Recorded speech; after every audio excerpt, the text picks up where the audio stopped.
So delighted to say we're on location in sunny Warrington today. I'm at FuelHub. I'm joined by Michelle and James Laithwaite. Thank you to our sponsor, Financial, the home of money for women. And Michelle, we're going to start with the first question we always ask on every episode of The Naked Founder. What didn't they tell you about founding a business that you wish you'd known at the beginning? How all-consuming it is. I think you expect it to be, but it genuinely is. You're in a constant low-level red alert all of the time. It's almost like you just learn to live with a very low-level kind of anxiety and red alert all of the time. What I find interesting is I've spoken to a lot of founders and I ask the same question to each and every one of them, and their answer might change in words, but the meaning's the same. Yeah. Which is, it's a lot harder than I thought. I think it's weird, isn't it? Because when we first started our business, we were kind of like hustling, and we had this target of 10,000 meals a year, and that was our target at the start. But it's almost like you don't have a lot to lose at the start. There's almost like a really nice sense of naivety. You believe in it and you're doing it, but when there becomes a point, and I think for us it was kind of when we got to the first million in revenue, you're actually, oh, okay, we're doing this, this is real, this is something. And those kind of challenges that you had at first go from being kind of, yeah, we're hustling and we're tired and we're really working really hard, but then the responsibility and the weight of all the responsibilities that come with it, staff, your children, the financial commitment that you're putting in, it becomes a different level of consuming, if that makes sense. And now that we've passed the 5 million revenue mark, it's kind of like, wow, we've got 50 people here that rely on us to make the right decisions. And it's a different level of responsibility now that you feel at every stage. Now you stop and think and you think, wow, this is serious. Yeah. It's a bit, it's fascinating because when you started the business with James, you were making the meals in your kitchen. Now we're here in Warrington, you've got dedicated food prep areas. You're turning around X number of meals a week. You've now done over 2 million meals since you started. It becomes a bit serious. And this is the Naked Founder podcast. So this is where the podcast where nothing's hidden. Okay, so I'm going to talk to you about the dynamic between you and James. James is in the room for the benefit of the audience as well. Okay, the story's interesting. You're a single mum. Yes. You said off air to me, you said that you're off men at the time. Yes. You went online. You met this guy, this rugby player, James Laithwaite, who was playing at the top tier, playing in Toronto as well. You started going out with him. Yeah. When did you realise that this was a guy, A, you might marry, and B, you might set a business up with? Wow.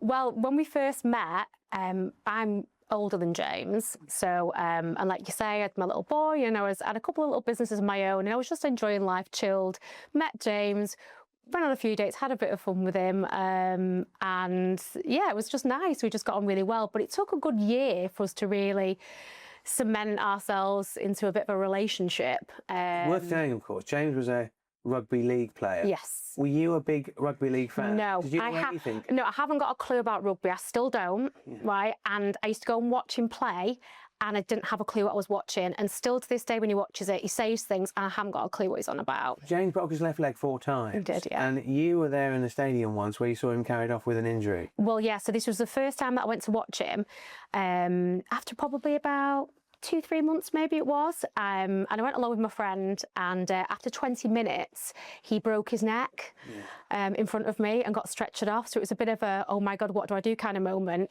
But funnily enough that was in the AJ Bell Stadium, and Andy Bell became an investor of ours in our business a couple of years ago, so it was quite a poignant moment. I think. If you'd broken your neck, you'd have carried on playing. I would have. Whereas this lad, I actually thought, is he a bit soft? Yeah. Is he as hard as he looks? Maybe, but if yeah. you show an X-ray, this is the focus vertebrae. So obviously you realised that you got married after you had Stanley, your son, set the business up. You got married. When did you realise actually that there might be a business partner in this for me? Where did the idea come from? I think it was around. So at the time, I, as I say, had a couple of little fashion businesses. I've been in fashion for a long time. James was playing rugby, but obviously had his injuries. And I think we were playing for Bradford at the time, weren't you? And he was travelling. I was travelling loads with work as well. And we just wanted to do something together. You know, we got on really well. I had the business sort of background, if you like, and I'd worked with brands for years and years and years in fashion. James, like an expert in nutrition, loads of contacts in sport. And we both wanted to eat really healthy food, but not cook it and prep it. And we just struggled to find anything like ours. And we tried several meal prep companies that were quite big at the time, but they got delivered and they weren't labelled correctly and the quality wasn't great. And we just said, you know what, there's got to be a better option here. Surely, you know, there's a company out there that, you know, can provide us with, you know, the kind of quality that we want. And we just couldn't find it. So we decided to do it ourselves. That's the P word, purpose. It's Yeah. about having a purpose, finding a problem and coming up with a purpose and coming up with a solution. So you decided to launch a business, FuelHub, which is a great name, incidentally. And you were 8 months pregnant, okay, with your second son. And he arrived 3 weeks early. Okay, just explain that day, because as dramas go, that's right up there. Oh, it is. But I mean, we'd strategically, well, we thought that we'd really done it cleverly. So we thought, well, I'll have 3 weeks before my due date. So we'll launch that weekend and then we'll have 3 weeks to kind of settle in, and maybe he might come 2 weeks after that. But he had very different ideas. And funnily enough, the day that he came, we'd both been in the production facility, which was just, you know, a small commercial kitchen at the time with one chef, and James was assisting the chef, just sort of preparing the first meals, and I was washing the pots. So you can imagine 8 months pregnant, big commercial sink, and I'm stood there for 8 hours washing the pots. Went home that night, so super tired, but ready for the next day for James to go and deliver the meals, because they were all local at that time. And my waters broke, and we went to Warrington Hospital, and at 4 a.m. Stanley arrived, and then James had to leave the hospital to go and get the meals to deliver them the next day. So it was from delivery to delivering the meals. How much of your business is about your story? Because we're here in your offices now. You're both wearing the FuelHub, you know, attire, which I think is great. Fantastic look. The green, you know, there's a real green element to it. Your story as a husband, wife, ex-professional rugby player, you work with a lot of professional sports organisations. How much about your story is your own story? I think at the start, people were really interested in me and James. I think more so James because of his rugby background. I think a brand like ours, which is at that premium end of the market, I think people are really want to know the people behind the brand and understand why they launched it in the first place. You know, we launched this business to solve our own problem, and the problem that we saw that our other friends were having, and that was not being able to get, you know, prepared meals that were healthy, high protein and premium quality. So we were solving our own problem. And that's the story that we tell. And we've always lived by the 3 pillars that we have in our brand, which is premium, trust and quality. We wanted to not only make the best meals in the market, but also to have the most trusted brand and, you know, that premium quality across not just the food, but the whole experience. So the website, the people that we work with in terms of the teams, the high performing premium team that we have, the customer experience, the packaging that you get, every single touch point. If you're a FuelHub customer, you're getting a premium service.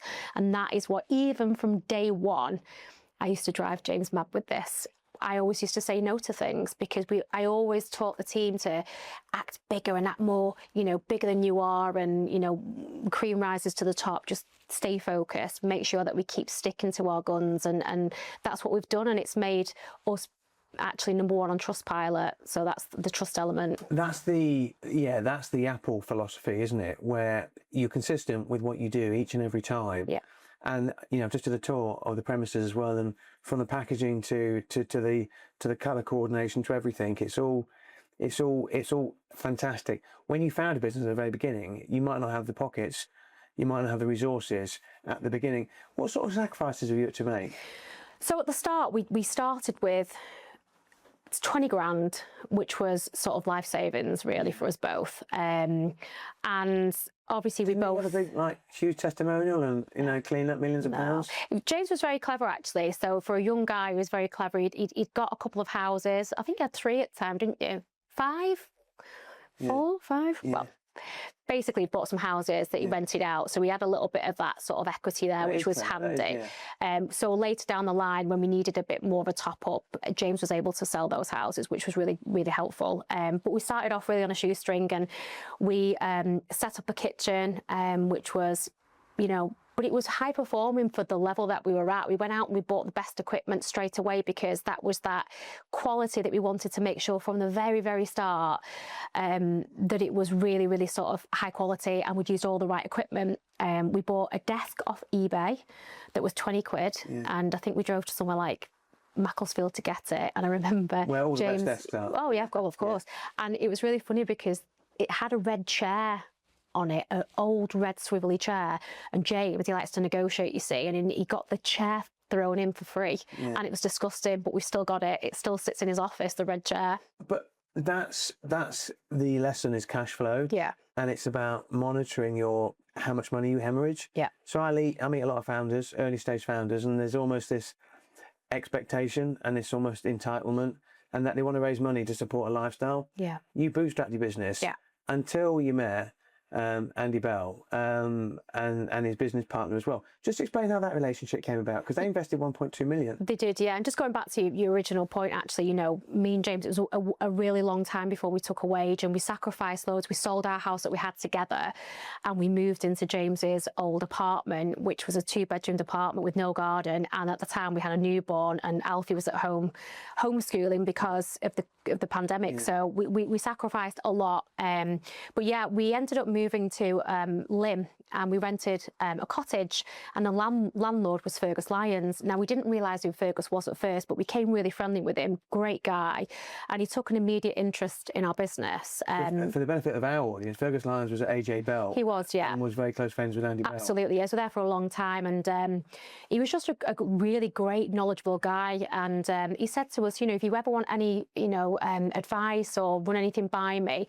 And during that time, we'd had some interest from an Italian company that were looking to, they did meal prep like us, and they were looking to come to the UK, and we're looking at M&A and all the rest of it. And we'd gone quite far down a route with them, and we wanted to just like run it by Fergus and said, look, we've got this deal on the table. It sounds pretty good. And he said, you know what, this is a pretty good deal, but we're actually interested, Andy and I, in talking to you about this. We believe in what you're doing, you two, and we'd love to hear more about it. So we pulled together a pitch, and they came to our house, and we pitched to Fergus, Andy, Marcus and their wives, and within 6 weeks, we'd got the 1.2 million off them, so it was amazing. Incredible. I mean, I think Andy Bell's quite a light touch investor, isn't he? Yeah, they are, and they're so supportive, and having people like that in our corner is incredible. But they're always there whenever we need them. Like we need advice, or there's something big going on. They're fantastic. They're always there at the end of the phone. One of the things you're able to do with the business is play to James's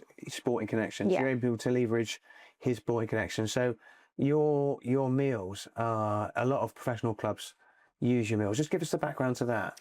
When we first started, one of the main things we wanted to do was work with teams. So James's contacts at Warrington Wolves, where he played for 8 years, they immediately said, we want to support you. They were fantastic. So we got a contract with them, and they were going to Wembley, I think it was around August 2019, for a final.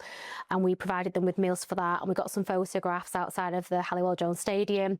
The players were fantastic. They posted, you know, all about FuelHub and really supported us. So it became really natural that the nutritionists then began to, from different clubs, started to take note of it. And then, of course, when the pandemic did hit us, it was, for us, it really started to push us into the realms of growth, because people couldn't rely on having food made at the facilities anymore, because they couldn't have chefs and they couldn't have anybody, you know, on the ground, you know, cooking for the staff. So a lot of the B2B clients picked us up, so a lot of teams. So we've worked with everyone from Chelsea, we've done Man United Women's, we've done England Rugby Union, a lot of rugby teams. We are a partner with Matchroom and Eddie Hearn. I can ask you about that, because that was the next thing. Like, for a startup, this is what you still are technically, you know, but for a startup to work with professional clubs, is one thing. Then Eddie Hearn from Matchroom, love the Netflix series, he came on board. Okay, how did that relationship come about? That was so funny, because Eddie just ordered off his own back about 3 years ago, I think. We'd noticed an Eddie Hearn had ordered. What do you think when you look through the order book and you see Oh, Eddie Hearn. Do you know what? It's so funny because really we should have been like, wow, you know, a moment, but we'd had so many like elite people buying from us anyway in teams, but it was quite a wow. And just we ended up sort of getting in touch with him via a nutritionist.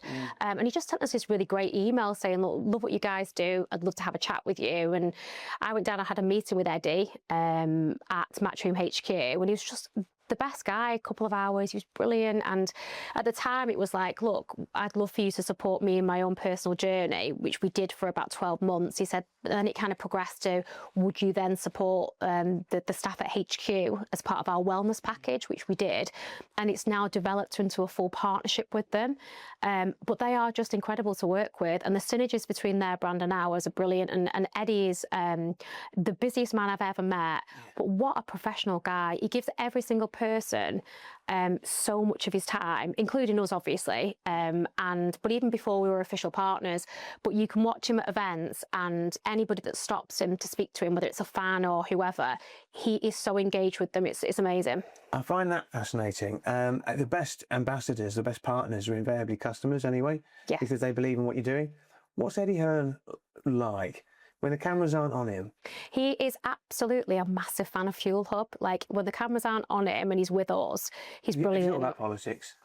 No, no. He's a really great guy. We've you know had several opportunities to spend time with him, and he's just a really great guy. He's surprising because somebody that's as well known as him, and I can't get over how busy he is. But we provide him with great nutrition on the go when he's busy, and he really does value it and our brand, and he's great. He's a huge ambassador for us. Last year I interviewed Sarah Davis, Dragon's Den. Yeah. I interviewed her up in Newcastle, and she came up in the lift and she's with her PA, and then when she got to the top she gave her phone to her PA and said, when I'm here I'm completely invested in this and the people in the room and to you. Yeah. And I just thought that was really telling, because you'll meet a lot of people. Eddie Hearn, somebody he's always got a phone attached to his ear, but the impression I get when he is with you, he is invested completely in you. Yeah, he is. He really is. And do you know what? I want a PA. Can I have a PA, James? But yeah, he is. And I think that's something where you can still see him sometimes very in his phone, in his own head, doing what it needs to be. But it's a real art, that, because he's a showman, as you've seen on the show, the Netflix one. But the whole Matchroom team across them all, the CEO Frank, the CMO Ross, who I've got a really great relationship with, all of them are just brilliant with us at every time. They're super engaged. So that's why we like working with them, because that's the way that we are at FuelHub as well. One thing you mentioned earlier as well is that, I mean, your three pillars of premium, trust and quality as well. You've never tried to be the cheapest. I see it in newspaper industries where you get price cuts. There's always a race to the bottom. Yeah. You've never done ridiculously, 40% off your first order and stuff like that, have you? No, I think that was from the very start. We always wanted to maintain that we are at the premium end of the market, and that's our USP. And our produce is by far the best quality that you'll find. Ours is an industry in which, it is quite a saturated market, but there are a few of us that are kind of the leaders. We really are focused on building a brand, building that trust, and making sure that we are the very premium. So it makes us not for everybody, but what it does is it makes our subscribers a lot more loyal, a lot more sticky. They're a bit more of a better caliber of subscriber. They'll stick with you for longer. I know that a lot of our competitors are aggressively discounting because it does become a volume game. But like I say to the team all the time, cream rises to the top. Our growth has been quite fast, certainly over the past 12 months, but it's been sustainable for us. We've never gone too heavy and grown too fast. It's kind of affected the quality or the service. That's the balance, because you'll see with our competitors that they will get negative reviews about the quality's slipped, or they're taking their eye off the ball or whatever. We make sure that we can always balance everything and that the growth's sustainable for us. You've got a subscription model, haven't you? Yes.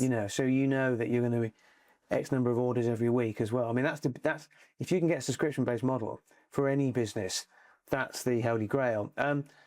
One thing I like about you and James is I think you come across as authentic. Yeah. I've not met anybody who said to me, "Tell you what, that Michelle Laithwaite, she's hard work." Apart from James. Other than James.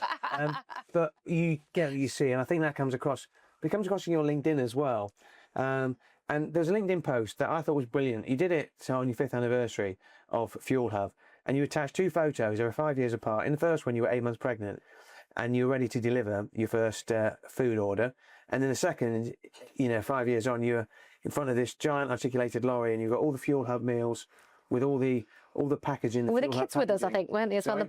Were the boys on the picture as well, I think? I can't remember. Okay. I can't remember. But either way, it was because, you can write a million words, but a picture, it tells a million words. Yeah. So you get the 2 right, and it's authentic, and you don't overdo it. It worked really well. And I'm just going to ask you, because it'd be better in your voice than mine. Can you read what you wrote? Okay. You don't need my glasses. You're not that old, are you? Am I that old? No, you're not that old. You don't need my glasses. Oh, no, I don't. Not quite yet. Maybe next year. No. So we often get asked similar questions. Was it tough? Yes, it was the hardest 5 years of our lives, but also the best.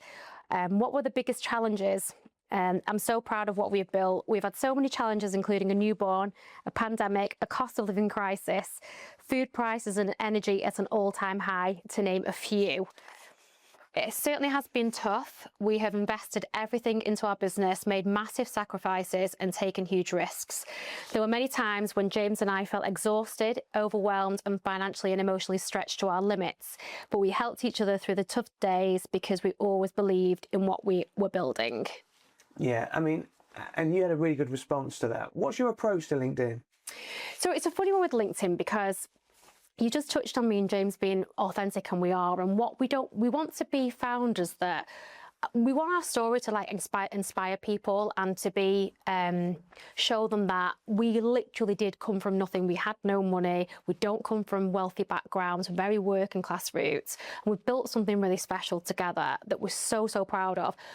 But we're not in the game of being, wow, look at us. That's not who we are, but we do want to put our story out there. So there is a real big balance of celebrating the wins and the success without bragging. And I think that's where LinkedIn's the perfect platform, because it's really supportive. And I think I put a post on the other week saying, Happy New Year to the LinkedIn community. It's like having thousands of mates that are on your side. And I believe that with LinkedIn. I love it. And, James and I will often write posts and then ask each other, can you look at this and make sure it doesn't sound too cocky or too arrogant or whatever. So we're really conscious of what we put out there, but we are proud of what we've built, and we're doing really well, and we want to share it. But we do find that there's a fine balance, because sometimes you'll read things and think, Yeah, and I recognise those posts as well. I think the thing is that if you were to say everything in those 5 years was magic, and everything was great and nothing went wrong, then I would say then you're lying. Yeah. But then there's the other side of things as well. There's times where I feel like you see so much wonderful positive stuff on LinkedIn, but then there are days where you especially as like a female founder, a female CEO. It's challenging for a woman. It's challenging for me. Like just before you arrived, Stanley's school run would say he bumped his head. Well, that's the 3rd time this year, and the other 2 occasions he was in hospital with them. He's fine, by the way. Yeah, he's not in hospital on his own. But they ring me. They don't ring James, and I'm so it's all these different things that it's really challenging and it's tiring. And I'm 43 now, so I'm on the wrong side of 40, and you start to get tired. I've got a teenager, but all these things that are just impactful. So sometimes I feel like you should be able to be honest on LinkedIn, because I think they can be the most impactful. And I did a panel just before Christmas at a women's event, and we sort of sat there.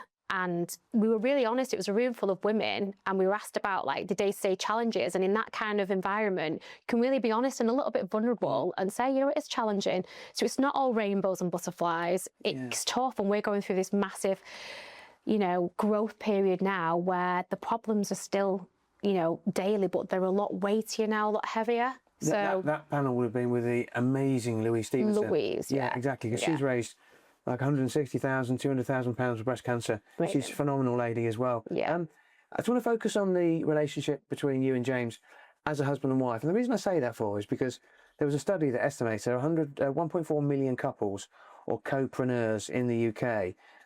You're the CEO, James is the CEO. Just explain the way that dynamic works. I mean, who does what, and what's your strength, and what's James's strengths and weaknesses? Well, I'm the CEO because I don't like being told what to do by anybody, even James. Yes, I am actually, I am, very much. I've always been like that. Never liked being told what to do by parents, teachers, bosses, nothing. Yeah, James is nodding. Okay, if you couldn't see that, James is definitely nodding. In fact, almost his head was coming off, he was nodding. Me and James are so very different, but that's why it works. So James is very like, you know, calm and, you know, nice and day-to-day operational, and he'll really give everyone time. And I'm very quick, fast, you know, tell me all the facts, let me make a decision. You know, I don't beat around the bush. I really don't like it when people come to me and beat around the bush and don't have the facts, even James. But it works so well. Like, James will make sure that every single day the food gets produced and gets out of the door to the customer. I'm more vision, long-term strategy, you know, keeping obviously people happy on the board, the investors, the growth, and really building now the team out as well, and making sure we've got senior people in the leadership team in the right place, because that's the next step for us, is to really build that senior leadership team. See, I've spoken to my wife about this, and I don't think we could work together. And the reason I say that is that when we decorate, we always argue. I hate being told what to do. I do. And I hate being told off. You know, and it's like, I can do something. That's not straight. It's just, it is. No, it's not. So I don't think I could take that into a business. I've actually created a monster with James though, because he's getting like me now, and he gives as good as he gets, which is. But do you know what? Outside of work, we have a great relationship. It's important. How do you get that right? Because you're the CEO and the COO here, but at home, your mum and dad, husband and wife. How do you get that relationship and the demarcation lines?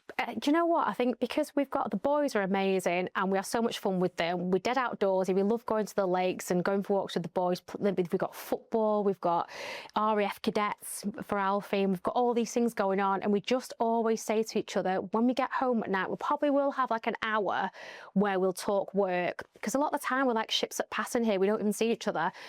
So we'll have like an hour where we'll chat about everything, and then we make a rule where we go, look, 8 o'clock, let's just stop talking about work. But we do talk about work in front of the kids. Yeah, exactly. Although last night we were in bed at like 11:15 talking about chicken slices, James, weren't we? Bit random, but yeah. So it depends on what's going on. But we always talk about business in front of the kids. We think it's really important because the kids have grown up with FuelHub, and we want them to look at us and be, you know, parents were entrepreneurs, and hopefully when they hear things in the background, they'll take that with them throughout their life. And I think that Alfie's showing the signs of being really entrepreneurial himself, although he wants to be a pilot, but he's quite 14, business. He's 14, he wants to be a pilot, but he's quite business savvy already, and he's very interested. And I think it's really important to talk about business in front of your kids. I think it's a good move, that is, because you get Alfie into, like, you know, Ryanair. And then you get your food as a premium food onto Ryanair. There you go. Exactly. Maybe British Airways. Maybe British Airways. Yeah. A very good move. Premium. I was going to ask you, going to speak to James in a second. You spoke on LinkedIn about nipping up to the lakes with James and having a date night. I mean, because you're super fit and you've got no weight on you at all, and you're perfect ambassadors for FuelHub, you know, there's no fat on you at all. So your idea of a date night is to go up to the lakes and to climb a mountain at 5 in the morning. Whereas my idea of a date night is Doritos and whiskey and Coke.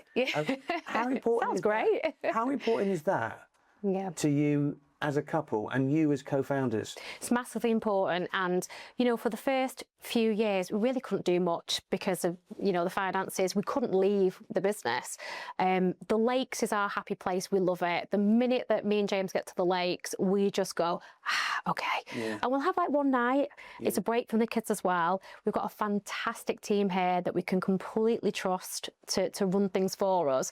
So it's become a lot more. We've always loved the lakes, but there's been occasions where I remember once we climbed Scarfell, and when we were at the top of it, we got a call from our ops manager to say that DPD weren't arriving on time, and there was this big, massive catastrophe, and so it wasn't always easy to relax, you know. And then, but now, because the team are so amazing and we can trust them, we can really go and let ourselves be, you know, climb a mountain, turn our phones off, and then go and have some nice food afterwards and chill. And it's definitely our happy place. How comfortable are you with putting yourself out there as Michelle Laithwaite, you know, the person? Because being in the public eye and selling yourself as the face of FuelHub doesn't come naturally to everybody. How comfortable are you with that?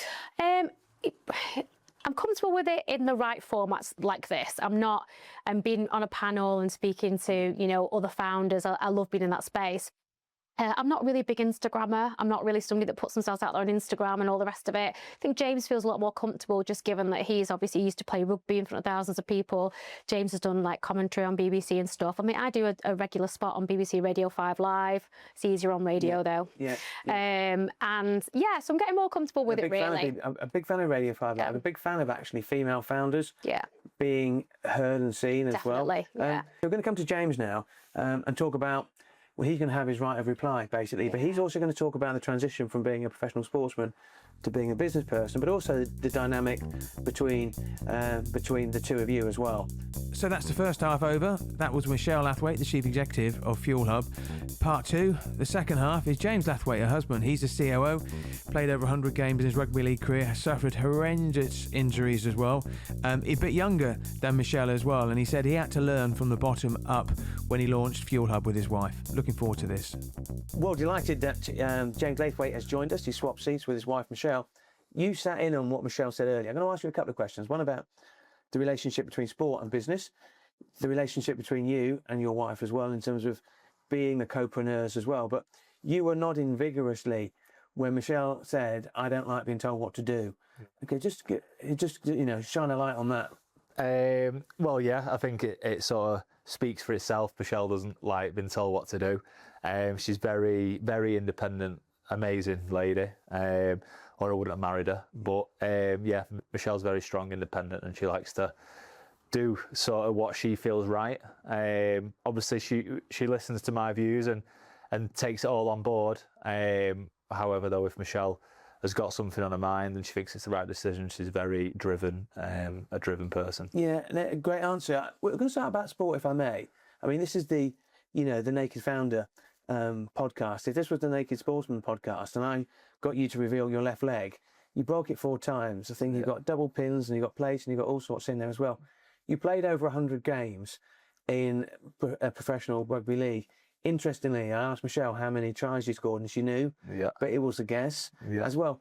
How did you deal with the transition between being a professional sportsman to being a business person, and were there any qualities that you could transition and take over from one to the other? Yeah, well, definitely. There definitely was qualities. Going back to the career, you're right, I played about 105 games, but a lot of them years were hampered by serious injuries. From the age of sort of 16, I broke my leg at the first time when I was 16. I broke it again when I was about 18, 22, 25. Really serious injuries, operations every time, pins and plates. I also had a broken neck in there as well, dislocated shoulders, that sort of thing. It was a brutal career, Chris.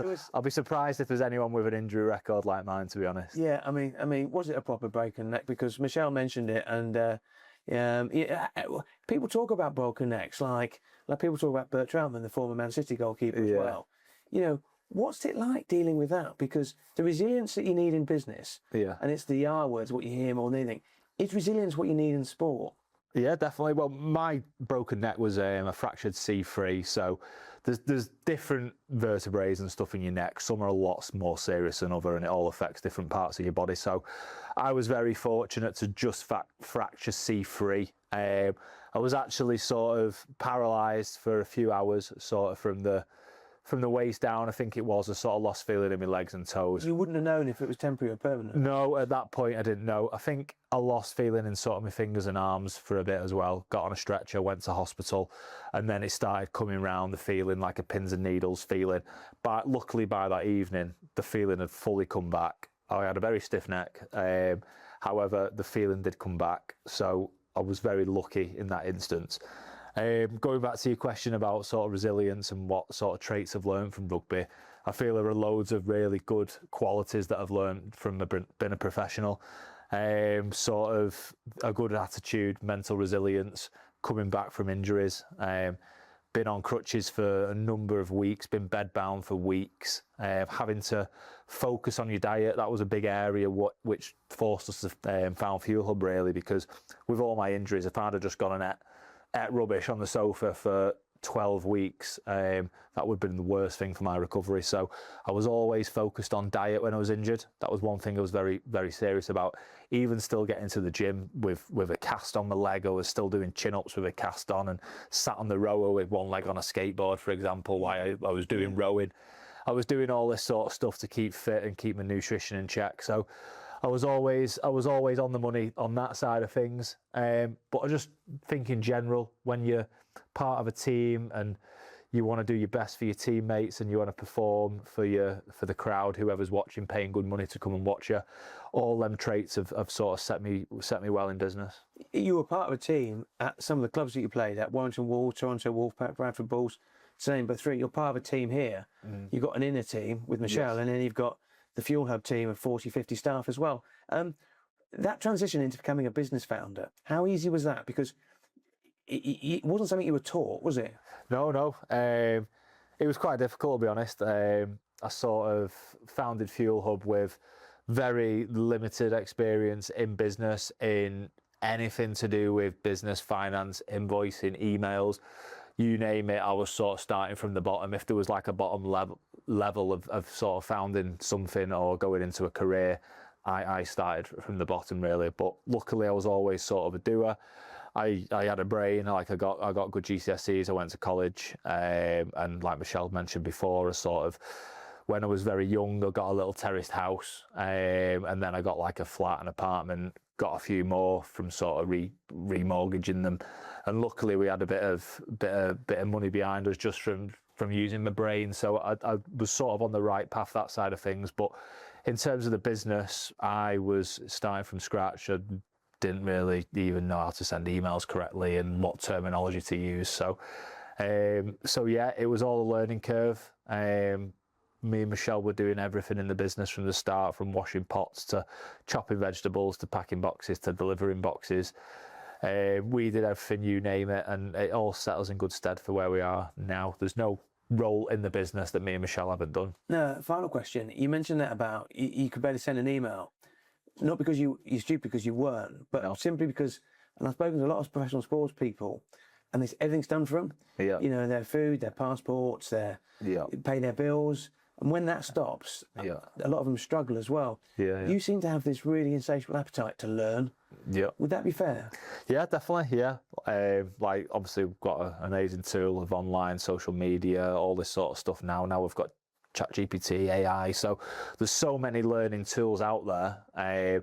I've always been I've always loved podcasts. So from day one, I'd put a podcast on in the car. All my podcasts are focused around business, health, well-being, like entrepreneurial stuff. So that's where I did a lot of learning as well. And yeah, just been a sponge really, and trying to get as much information, speaking to other people in the industry who've sort of done similar to what we've done. Other food manufacturing sites, people in, packaging, you name it. I've sort of tried to learn on the go. And last question as well. If you were talking to a couple out there who are thinking about launching a business, based on your own experiences, what would it be? What would my advice be? Be prepared for what's to come if it's going to be a successful business. Sacrifice, a lot of sacrifice. And you just got to put in the hard work. That is it. Work-life balance gets brandished around quite a lot, I feel, at the minute. If you don't have that luxury because you're trying to grow a business, that isn't always possible in the early days. Work-life balance will come. Well, I think you can see there's an amazing chemistry between Michelle and James. What you can't see, actually, if you're just listening to it, is each of them were in the recording studio as we recorded the other person's interview as well. And there were a few raised eyebrows, a few laughs and a few nods as well. I'm going to finish by talking to Michelle, and she's going to talk about her ambitions for FuelHub, both in terms of where the business is today and where she wants to take it. Welcome back, Michelle. I hope you heard what James had to say. You've hit a milestone of, I think, 20,000 meals a week. You employ around 50 people. I think this year you're tracking between £6 and £6.5 million in turnover. What's your vision for FuelHub? So, as you say, it's been a big year for us, hitting that 6.5 million revenue mark, and the plan for us would be to move to a new facility that could take us to manufacturing up to 100,000 meals a week in the future. So finding our forever home, if you like, building on what we already do, you know, sticking to the mission, which is to be the UK's most trusted meal prep brand, focused on premium trust quality, build out our B2B clientele as well. We want to work more with corporate businesses as well. So we're looking to expand on that by bringing in a new business development manager who can be actively looking for those businesses. We've got a few on our books already. It's worth saying that I mentioned some of the professional sports clubs that you work with. That's not exclusively what you do, is it? So are you B2C? So 90%, 92% of our revenue is direct to consumer. So it's a weekly box of meals obviously delivered to your door. And around 8 to 10% depending on the point of the season, because of the sports, that is the B2B side of things. But we were hoping that will grow into that corporate as well. But it's very mainly direct to consumer. Yeah, we spoke at the start about the fact that you got a desk from eBay for 20 quid. I think your first website cost you £800 as well. It did. It was very good. Do you look at your cash flow every day, 5 times a day? What's your... Yeah, it's really weird because I am really stingy, and me and James have had a meeting with our head of finance earlier, and I just still act like we've got no money all of the time.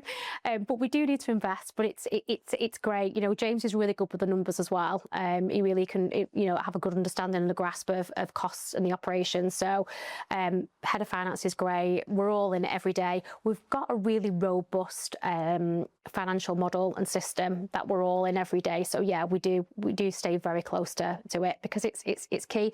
We've had so many instances where things have hit us and sideswiped us, like the increase in poultry, increase in beef. Beef at the moment is so expensive, it's incredibly expensive. So these things, they come, and salmon, for example, we just got this massive jump in salmon last month. So we've always got to be constantly agile and pivoting, especially when it comes to the menu, to make sure that we're still giving customers the premium meals that they want, but making sure that we're keeping it within a price range for them. I have to say, because you're in a sector where discretionary spend, people might not want to pay an extra 20% or an extra 20p, you know, because you're already premium end anyway. Yeah. And we always end the Naked Founder podcast with the same question. And there's a tradition in the US where the outgoing president will write a letter to the incoming president with advice. Okay. If you're writing a letter to Michelle as a founder, or to any other founder there on day one, what would you say to yourself?